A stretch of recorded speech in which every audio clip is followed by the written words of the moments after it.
For my experiment, I decided to go with the question, how does light affect the atmosphere within a scene? In order to carry this out, I had one subject in front of a black backdrop playing the same piece of music as a control, with the only difference being the lighting setup, in order to see whether or not we, as the audience, perceive what we're being shown differently. When looking at my lighting setups, I tried to find opposites in order to show comparisons more easily. Enjoy!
The way in which a scene is lit has always been a particular interest, I find. I personally felt that the way a scene is lit has such an impact on the way the story is told, whether it be from really dark and twisted lighting in a horror film to bright and sunny in a rom-com. They always have a very particular look to them, and that's something that I really wanted to look into further for my experiment. When it came to researching and preparing for this experiment, one of the books I read was called Making a Blockbuster. Within this, there was a section which practically explained three-point lighting. Within the diagram, we can see how it explains the 45-degree angle rule, and on top of this, it helped me to get a better understanding of how to classically light someone, and thus I knew in my experiment I'd be using this as a base and then building off of it. I also looked into various websites which had a variety of articles that were very helpful in giving a breakdown of what the different aspects are that you need to look at. So for this piece, I made sure I was keeping myself aware of the intensity, the direction, and the color of light, which thus also made me aware of the amount of contrast that was being shown and making sure I had full control over the different looks that I was trying to produce. I even made sure to speak with industry professionals who had experienced lighting subjects, getting their own advice on how best to light and the different ways in which you can tweak lights ever so slightly just to create a whole different look within the scene. I took this advice and I applied it to my project. This can be shown with my different uses of backlight, tweaking it ever so slightly from the diagonal of the subject to directly behind the subject, which creates a whole different look to the piece. I also took inspiration from was the cinematographer Luciano Tavelli, who was the cinematographer for the 1977 film Suspiria. I really loved his big use of colour, which really made different scenes pop, and I wanted to take this and use it as inspiration for my own scene. However, there were some tweaks that I made for my project. I added a white light to counter the colour, to add a bit more variation to my scene, whereas in Tavelli's work we see a lot of just solid colour. Finally, I also actually looked back into my old photography work where I'd done creative lighting experiments in the past. A theory that I also looked into was the Kuleshov effect, where we have the same footage of a man's face and then it shows different scenes after, and we as an audience interpret the same face differently. I wanted to take this and tweak it slightly. I decided to have the same subject and same music and thus change only the lighting setup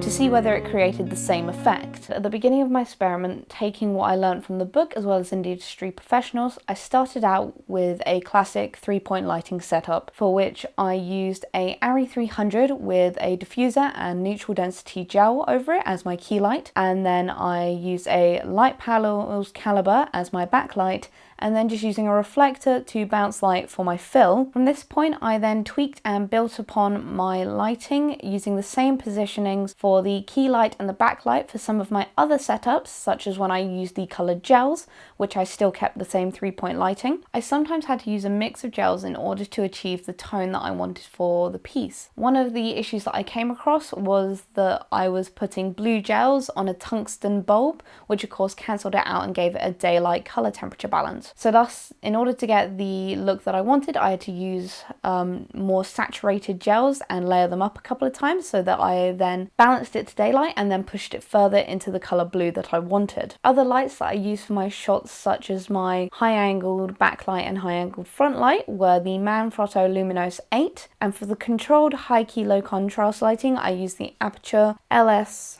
1/2 bounced up into the ceiling. What I feel went well were the comparisons that I was able to make between my lighting setups. As I said, I tried to use opposites where possible. 3 comparisons I was particularly happy with were when I used just a backlight and a backlight with a bounce, which showed a nice mix of intensity. How a backlight does add a more solemn feel, but if you take away the bounce, it becomes even more intense. Another one I liked was comparing my high-angled center backlight compared to my high-angled center front light, illuminating him completely but also erasing a lot of the shadows that he had on his face, or creating a very silhouetted look. Another one that I was really particularly happy with comparison-wise was the 2 different high-key low-contrast setups I did. For one of them, I had complete control over the lights and how they were hitting my subject. For the other one, I used daylight coming in through the window and used a bounce just to even out the contrast a bit. And the only light that I kept was the backlight just to keep the separation from the background. This, I feel, actually had quite a significant difference. The natural lighting seemed to have just a much more warmer feel to it. On top of this, when it came to the natural lighting, I was also taking inspiration from the artist Rembrandt, which I learnt about in my cinematography lectures, who had a very key lighting style to his paintings, where he had one natural light source, often a window, and a little bit of bounce coming back onto the subject. This often created a triangle of light within the face. I don't think I quite achieved this with my subject because the amount of light coming in from the window was too great. Other than that though, I really liked the natural lighting look that I got. However, something that I feel didn't go well was the fact that I had to reshoot my experiment. When it came to the first day of shooting, I didn't position things quite right, and an example of this is when I did my original 3-point lighting setup. I didn't position the backlight nor have it at the intensity that I needed, so that when you look through the camera, it's almost non-visible and my subject starts to blend into the background. However, I learned from this experience, and thus when I came to the reshoot the next day, I learnt that I have to make sure that I turn off the other lights whilst I'm adjusting so that I can clearly see where and how much the light is hitting the subject, and I was much happier with how the outcome was in the end. If I was to go back and redo it, I would definitely add a variety of more creative ways of lighting. Within this experiment, I definitely feel I covered the basics with the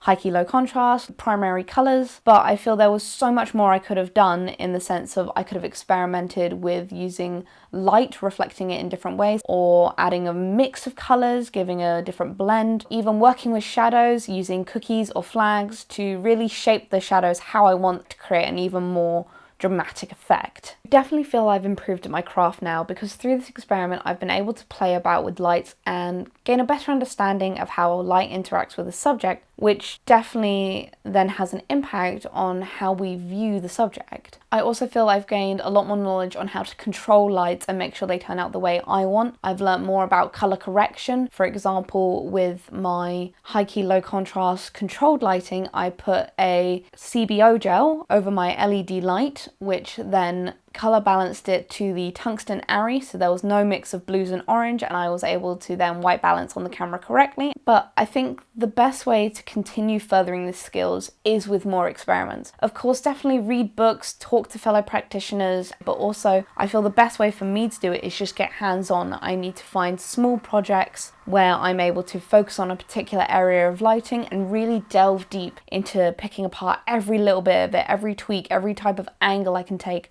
and learning hands-on and just experimenting through trial and error the best ways to light things. And I feel this will help me so much in becoming a better cinematographer.